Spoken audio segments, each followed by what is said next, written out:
game. And spawning here up in the top left-hand position. As the Protoss player, it is Satan. And his opponent down in the bottom left. The Zerg, representing Core EU, it is JonnyREcco. Oh yeah, Rico. Good times. So, these two, in game number 1, show different styles. Rico going for his very standard macro-orientated, how many drones can I get out without dying style of strategy. I say it worked good. I'd almost say it worked great if I was being adventurous with how I describe things. Meanwhile, Satan, he opened with some Dark Templar, delaying his natural base, but doing a good amount of damage. Picked up a couple of workers, and most certainly managed to deal a nice bit of damage, knocking out the third hatchery. But unfortunately, Rico didn't lose too many drones and was able to battle back and held off the following 2 base all in. So, this game, are we going to see a switch up in strategy? Well, so far, yes from Rico. He's going for a hatchery first. Is he going to go hatch pull? Potentially, it's a good option. But Satan, he's still opening for that gateway and is getting the double gas down nice and early. Now, in terms of mid-game strategy, I wouldn't be surprised to see Satan go for another aggressive opening because it worked well for him last game, and I like seeing aggressive openings. It makes things more fun to watch. Now, Rico not going quite as greedy as hatch pull. Going to play things slightly more safe in the form of going hatch pull, so he gets those Zerglings out a little bit sooner in case pressure comes. But all in all, things looking fairly similar. No probe pulled yet out. The second pylon, interestingly, being made in the main, as opposed to being made on the low ground, which you see a lot of Protoss players do. They only get the first pylon up to get the gateway and cybercore, and then the second pylon comes down on the low ground ready for the earlier nexus. But this is just a variant in how Satan likes to play it, and all in all, it just suggests that it's going to be a later nexus, but as such, there's going to be more aggression being played earlier, or some more tech, both of which Rico can identify. Just from the positioning of this, he knows the cybercore is just finishing up, and he knows there's no nexus. He's going to just bounce away now with this overlord, going to go and put it up on the high ground most likely, and that's so a stalker or a sentry that's probably going to be coming out after this won't be able to do too much damage. Now, this is a bit more unusual. We've got a second gateway being thrown down. Not something we see frequently in this matchup, but it can work nicely. It can catch a Zerg off guard. Did the Overlord see that pylon? Yes, it did. So Rico's now going to say, okay, so the expansion's coming down fairly soon. He doesn't know about this gateway either, so he may misread how much pressure's going to be coming and just continue to drone and play it safe. We've got to keep an eye out for that, because those are all big things that will affect it. As a Zerg player, of course, any StarCraft player knows, you want to try and drone as much as you can without basically dying, and that's really your early game goals most of the time, unless you've got some kind of all-in plan. Really what we're seeing at the moment, at least from JonnyREcco, is that he hasn't got a total read. He hasn't confirmed that Nexus has been started. All he knows is that there was a pylon there suggesting it will be on its way soon. Now, if we take a quick peek at where these Zerglings are going, they're bouncing about, just checking the proxy pylons, holding the watchtower. This one, I don't know if it is rallied to the watchtower, should be, it's coming around there. So this is just giving Rico some good vision. He sees everything coming down, he knows some motherships caught there, he hasn't seen the Nexus, so he doesn't know the timing of that, which is the only frustrating thing, but his third has not yet been started. I'd expect to see that in about the next minute or so. Generally, that's the sort of times that you tend to see a third coming down after this sort of opening. Satan also getting up a good amount of gas at this point. He's already up to 170 gas. Still building on that, but his 2 warp gates are now done. He's got a decent number of sentries. But note there's no proxy pylon, so he doesn't have the option to warp in aggressively, so it's just quite passive for the moment, playing things safe, making sure that he's not going to die to any form of all-in. Now, what is quite interesting is this pylon wall off. Rico hasn't seen it yet. He knows there's a second pylon coming there, and there's nothing else at the front, so he might be wondering, hang on, where's that money going? Note there's a defensive spine cooler being placed, already thinking, something doesn't quite feel right about this at the moment. I don't think he's seen anything too scary as of yet, but Hallucinated Phoenix is getting a good little scout out. It's always good if you are a Protoss player. Use these Hallucinators, Phoenixes, to scout. Such an effective thing to be doing and getting you a lot of really solid information. Now, oh, was that seen?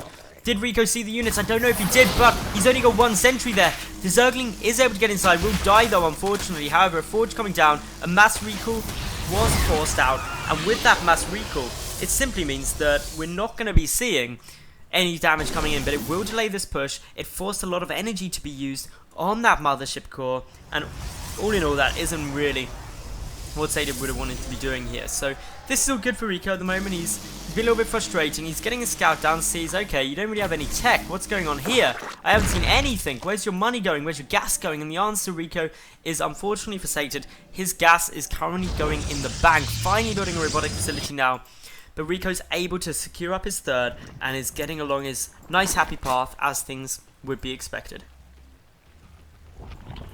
Now, as we see here, more extractors are getting taken, and sorry for the pauses, it's because I'm solo casting this, and I'm casting all evening. I've got to make sure that I keep hydrated, and I take a sip of drink occasionally, because my voice is a little bit sore today. I've been casting a lot this week, and I don't want it to die out on me before we get into the later stages, but all in all, Hallucinated Phoenix coming across, of course knows the watchtower's being held, so that's not going to come as any surprise, but REcco, he's got a full grasp on everything that's here. He knows the robo facility's there, and he knows the port is of course coming. Because of the timing of this robotic facility, Hydra's, Ling Hydra again, going to be a very effective composition to defend this, because there won't be any splash, there won't be anything that can deal with Zerglings and Hydras effectively, so getting them out is going to be a good option. The robo ray is now started up, but of course that takes quite a while to come through these Lings, getting forced back by the Mothership Core.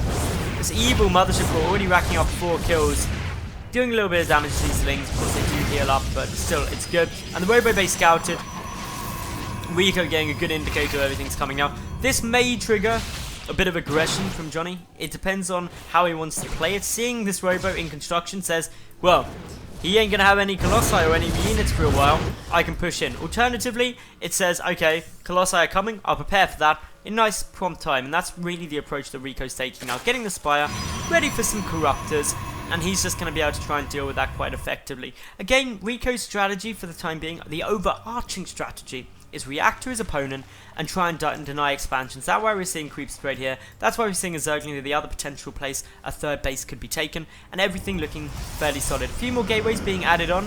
Extended thermal lance being chrono boosted out. The first Colossus being chrono boosted out too.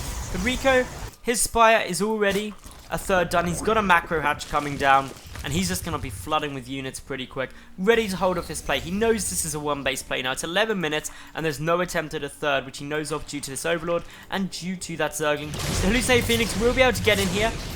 We'll be able to see that, okay, he's got a Spire. That means there's probably going to be some Corruptors on their way. Can I stop that? And the answer is not too easily. It's going to be quite challenging for that to be prevented, but a couple of units moving forward. Are we going to see Sated try and expand to a third, or try and put on some pressure before the Corruptor count can get too high? Well, the Spire has now finished. Of course, REcco going to have some good internal timings of it. He sees the Colossus, knows it's there. 5 Corruptors, boom, straight out. And he is just getting up a very nice defensive force. The important thing again is this is another 2-base all-in from Sated. And if Sated can make it work, he wins the game. It's that simple. But REcco, he's got most of the things they need to deal with this. He's getting a good number of Corruptors out, because once those Colossi are down, Zerglings and Hydralisks will be able to clean up the rest of this army. Note that there isn't currently any proxy pylon down, if I'm not mistaken.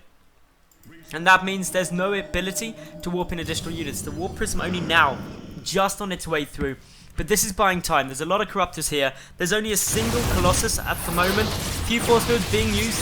Just trying to bait some of this out. There is a Colossus and a Sentry on its own, and that means that, of course, the Roaches can snipe it down pretty quick. There's a couple of Hydras around, a couple of Lings around. JonnyREcco getting ready to go for a big flank from the side, and in he goes now. Nice force fields there from Sated, stopping the army from the side, but the Corruptors, unfortunately, closing up the distance, taking out this Colossus, dealing some nice damage. The second Colossus is also going to go down. The Gateway army getting focused pretty quickly, and with such a nice attack arc, it's a bit problematic for Sated, but the Sentry's going down. It's causing a lot of damage, and Sated is going to GG out. JonnyREcco will advance forward into the quarterfinals, so congratulations to him there, playing very nicely.